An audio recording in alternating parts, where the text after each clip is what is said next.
ಸಮಯ ಪ್ರಜ್ಞೆ ಮೆರೆಯುವಂಥ ಘಟನೆ ಅದು.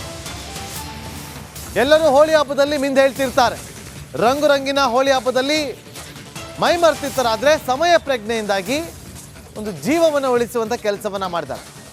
ಮಧ್ಯಪ್ರದೇಶದ ಇಂದೋರ್ನಲ್ಲಿ ನಡೆದಿರುವಂಥ ಘಟನೆ ಇದು. ನಾವು ನೇರವಾಗಿ ಆ ವಿಜುವಲ್ಸ್ನ ನಿಮಗೆ ತೋರಿಸ್ತೀವಿ. ಆ ವಿಜುವಲ್ಸ್ ನೋಡಿ, ಫಸ್ಟ್ ಆ ವಿಜುವಲ್ಸ್ ತೋರಿಸ್ತೀವಿ ನೋಡಿ. ಈಗ ನಿಮಗೆ ನೋಡಿ ಅಲ್ಲಿ ಎಷ್ಟು ಜನ ಇದ್ದಾರೆ. ಅಲ್ಲಿ ಹೋಳಿ ಹಬ್ಬ ಆಚರಣೆ ಮಾಡ್ತಿದ್ದಾರೆ. ಆಂಬ್ಯುಲೆನ್ಸ್ ಸೈರನ್ ಕೇಳ್ತಾ ಇದ್ದಂತೆ ತಕ್ಷಣ ಎಲ್ಲರೂ ಕೂಡ ಸೆಲೆಬ್ರೇಷನ್ ಸ್ಟಾಪ್ ಮಾಡ್ತಾರೆ. ಆಂಬ್ಯುಲೆನ್ಸ್ಗೆ ಎಷ್ಟು ನೀಟಾಗಿ ದಾರಿ ಮಾಡಿಕೊಡ್ತಾರೆ ನೋಡಿ. ಇದು ಸಮಯ ಪ್ರಜ್ಞೆ ನೋಡಿ. ಆಂಬ್ಯುಲೆನ್ಸ್ ಬರ್ತಿದೆ ಅಂತೆ, ಎಲ್ಲರೂ ಕೂಡ ಜಾಗ ಬಿಟ್ಕೊಡ್ತಾರೆ. ನಾವು ವಿದೇಶಗಳಲ್ಲಿ ಈ ಥರದ ಘಟನೆಗಳನ್ನ ನೋಡಿದ್ವಿ. ಯಾವ ಥರ ಒಂದು ರೋಡಲ್ಲಿ ಏನಾದ್ರು ಘಟನೆ ಆಗಿದ್ರೆ ಅಥವಾ ಫೈರ್ ಇಗ್ನಿಷನ್ ಗಾಡಿ ಹೋಗೋದಕ್ಕೆ, ಆಂಬ್ಯುಲೆನ್ಸ್ ಹೋಗೋದಕ್ಕೆ ರೋಡ್ ಬದಿಗಳಿಗೆ ಕಾರುಗಳನ್ನು, ವಾಹನಗಳನ್ನ ತಗೊಂಡೋಗಿ ರೋಡನ್ನು ಕ್ಲಿಯರ್ ಮಾಡಿಕೊಡ್ತಾ ಇದ್ರು. ನಮ್ಮ ದೇಶದಲ್ಲೂ ಹೀಗಾಗುತ್ತಾ ಅಂತ ಅಂದ್ಕೊಳ್ತೀವಿ. ನೋಡಿ, ಹೀಗಾಗಿದೆ. ಆಂಬ್ಯುಲೆನ್ಸ್ಗೆ ಯಾವ ರೀತಿಯಾಗಿ ನೋಡಲ್ಲಿ ಇದ್ದವರೆಲ್ಲ ಹಬ್ಬ ಆಚರಣೆ, ಹೋಳಿ ಹಬ್ಬವನ್ನು ಆಚರಣೆ ಮಾಡೋದು ಬಿಟ್ಟು ಎಲ್ಲರೂ ಕೂಡ ಸೈಲೆಂಟ್ ಆಗಿ ಸಮಯ ಪ್ರಜ್ಞೆಯಿಂದ ಆಂಬ್ಯುಲೆನ್ಸ್ಗೆ ದಾರಿ ಮಾಡಿಕೊಟ್ಟಿರುವಂಥ ಘಟನೆ ಇಂದೋರ್ನಲ್ಲಿ ನಡೆದಿರುವಂಥ ಘಟನೆ ಇದು.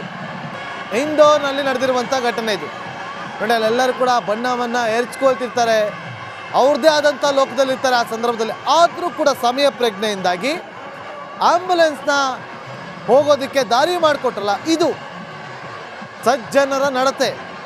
ಏನೇ ಆಗಿರ್ಬೋದು, ಆದರೆ ಒಂದು ಪ್ರಾಣ ಹೋಗುವ ಸಂದರ್ಭದಲ್ಲಿ ಅವರನ್ನ ಉಳಿಸುವಂಥ ಕೆಲಸ ಕೇವಲ ವೈದ್ಯರದಷ್ಟೇ ಅಲ್ಲ, ನಮ್ಮದು ಕೂಡ ಇದೆ ಅನ್ನೋದಕ್ಕೆ ಈ ಘಟನೆ ಸಾಕ್ಷಿ. ಈ ಘಟನೆ ಸರಣಿಯಲ್ಲಿ ಒಂದು ಇದನ್ನು ಹಾಕ್ಕೊಂಡಿದ್ದಾರೆ, ಗಾಡಿ ಮೂಲಕ ಟ್ಯಾಬ್ಲೋವನ್ನು ಇಟ್ಕೊಂಡು ಹೋಗ್ತಿದ್ದಾರೆ. ಆ ಮೂಲಕ ಬಣ್ಣವನ್ನು ಎರಚ್ಕೊಂಡು ಎಲ್ಲರೂ ಹೋಗ್ತಿದ್ದಾರೆ. ಆದರೆ ಆಂಬ್ಯುಲೆನ್ಸ್ ಬರ್ತಾ ಇದ್ದಂತೆ ತಕ್ಷಣ ದಾರಿ ಮಾಡಿಕೊಡೋದು. ಇದರಿಂದ ಏನು ಕಲಿಬೇಕು ಅಂತಾರೆ, ಆಂಬ್ಯುಲೆನ್ಸ್ಗೆ ದಾರಿ ಮಾಡಿಕೊಡಿ ಅಂತ. ಅಷ್ಟೇ ಇದರ ಉದ್ದೇಶ. ಇವತ್ತು ನಾವು ಎಷ್ಟು ಜನ ದಾರಿ ಬಿಟ್ಕೊಡ್ತೀವಿ ಹೇಳಿ ಸಿಗ್ನಲಲ್ಲಿ?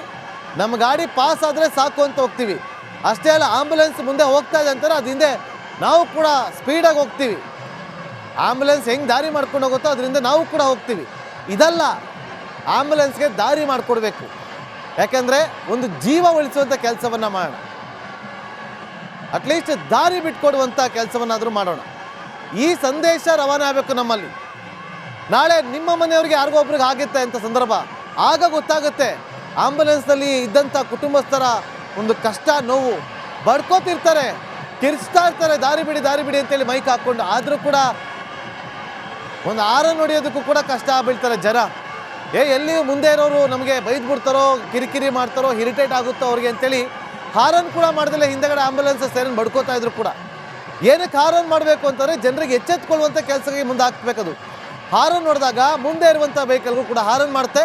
ಆಗ ಸಿಗ್ನಲಲ್ಲಿರುವಂಥ ಟ್ರಾಫಿಕ್ ಪೊಲೀಸರಿಗೆ ಅದು ಗೊತ್ತಾಗುತ್ತೆ, ಏನೋ ಸಮಸ್ಯೆ ಆಗಿದೆ ಅಥವಾ ಏನೋ ಒಂದು ಎಮರ್ಜೆನ್ಸಿ ಇದೆ ಅಂತೇಳಿ.